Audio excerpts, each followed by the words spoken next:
अल्लाह आसमानों और जमीन का नूर है।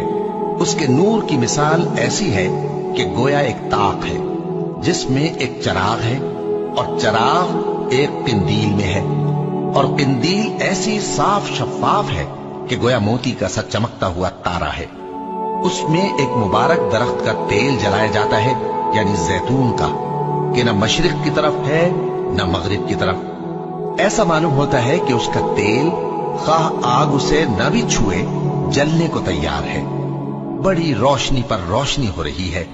अल्लाह अपने नूर से जिसको चाहता है सीधी राह दिखाता है और अल्लाह जो मिसालें बयान फरमाता है तो लोगों के समझाने के लिए, और अल्लाह हर चीज से वाकिफ है।